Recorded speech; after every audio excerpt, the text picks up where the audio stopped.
अभी हम coordinate system कर रहे हैं जी सर। ठीक है। कोऑर्डिनेट जो है आपने पढ़ा होगा, आप बीटेक किया डिप्लोमा की? डिप्लोमा जी। कब के पास हो? मैं 2015 का सर। 15 पास हो, ठीक है। मैथ में आपने पढ़ा होगा दो टाइप ऑफ तो कोऑर्डिनेट। इसमें आ रहा कुछ page clip duplicate application definition. ठीक है, जी। आपने पढ़ा होगा उसमें कोऑर्डिनेट सिस्टम दो टाइप का। एक होता है कार्टेशियन,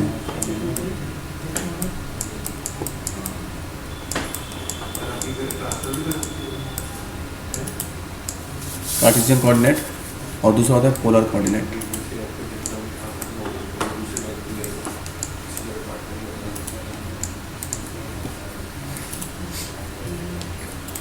ये शो करते हैं एक्स और वाई से। कार्टेशियन जो होता है। हाँ, एक्स और वाई। और पोलर जो होता है एल और थीटा, मतलब लेंथ और एंगल। तभी हम कार्टेशियन कोऑर्डिनेट कर रहे हैं। L L theta. दूसरा क्या क्या बताया था आपने? दूसरा है, पहला है कार्टेशियन कोऑर्डिनेट एक्स वाई, दूसरा है polar coordinate L and theta. तो एल एंड थीटा हम बाद में करेंगे, इसको भी रहने देते हैं। हम कार्टेशियन कोऑर्डिनेट कर रहे हैं, ठीक है। अब कार्टेशियन कोऑर्डिनेट में भी ऑटोकैड में हम दो टाइप से यूज करते हैं। अच्छा। एक एब्सोल्यूट कार्टेशियन कोऑर्डिनेट, एक रिलेटिव कार्टेशियन कोऑर्डिनेट। एब्सोल्यूट। हाँ, एक एब्सोल्यूट कार्टेशियन कोऑर्डिनेट है और एक रिलेटिव कार्टेशियन कोऑर्डिनेट है।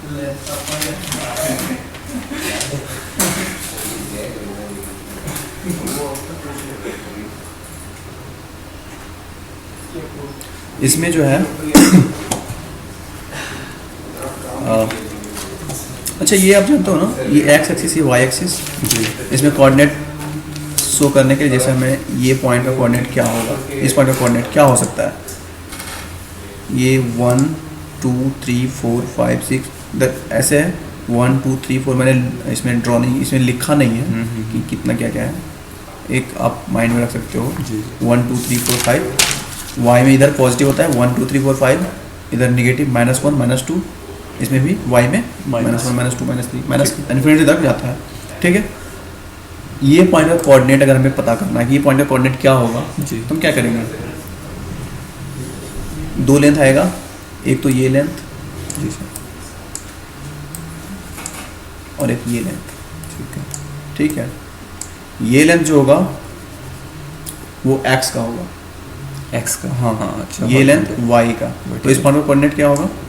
एक्स का लेंथ कितना होगा, ये चीज़ यहाँ से यहाँ तक 2। ये लेंथ 2, तो होगा 2, 2।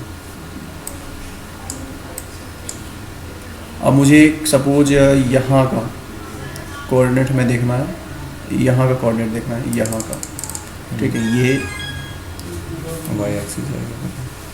तो इसका कोऑर्डिनेट कितना होगा? ये नीचे का 1 2 3 4 5 6 7 ये आ गया। ये 7 1 2 3 4 7,4, ठीक है। जी सर। ये हम कहाँ से कैलकुलेट कर रहे हैं? इस पॉइंट से कैलकुलेट करें, क्योंकि यहीं से देखें ये लेंथ और ये लेंथ। जी। इस पॉइंट का कोऑर्डिनेट इसका देखें, ये डिस्टेंस देखें हम यहाँ से आता, और कौन सा डिस्टेंस? वाई। ये डिस्टेंस देखें। जी। तो हम डिस्टेंस हम बार बार कहाँ से देख रहे हैं? 0 से। ओरिजिन से हमेशा देख रहे हैं, Origin। मतलब ठीक है, एक्स एक्सिस से और वाई एक्सिस, ये हम डिस्टेंस हमेशा देख रहे हैं। जी। तो ये एब्सोल्यूट कार्टेशियन कोऑर्डिनेट हो गया। ठीक है। एक रिलेटिव कार्टेशियन कोऑर्डिनेट होता है। अब इसी पॉइंट का कोऑर्डिनेट अभी एब्सोल्यूट में 7,4 है, ठीक है। रिलेटिव कार्टेशियन कोऑर्डिनेट होता है कि किसी और पॉइंट के रिलेटिव, जैसे इस पॉइंट के रिलेटिव तो है 7,4, लेकिन इस पॉइंट के रिलेटिव में कितना होगा? ये डिस्टेंस, जी। यही होगा। ये डिस्टेंस कॉमा ये डिस्टेंस कितना होगा? यहाँ से फिर ये काउंट करेंगे। हाँ, ये यहाँ से ये तो 0 हो गया ना, ये डिस्टेंस, ये हाँ, अगर हाँ। यही देखना है तो ये तो 0 हो गया। 1 2 3 4 1 2 3 4 5 अच्छा यहाँ तक। हाँ 5 और ऊपर की तरफ 1 1 2, तो ये कितना हो जाएगा? 5। इस पॉइंट के रिलेटिव में क्या होगा? 5 5, 2, तो यही है absolute Cartesian coordinate. Absolute Cartesian coordinate क्या होता है? 0 से सेंट्रॉइड से होता है 0,0 से, और रिलेटिव कार्टेशियन कोऑर्डिनेट जो होता है वो किसी भी पॉइंट किसी से point रिलेटिव से, हम ले हाँ। सकते हैं, कोई भी पॉइंट के किसी रिलेटिव हम ले point से भी सकते हो हैं। सकता है। ठीक है, तो ये आपका कोऑर्डिनेट सिस्टम है, इसके बारे में हम कुछ एग्जांपल देखते हैं। ठीक है, जी। ओके।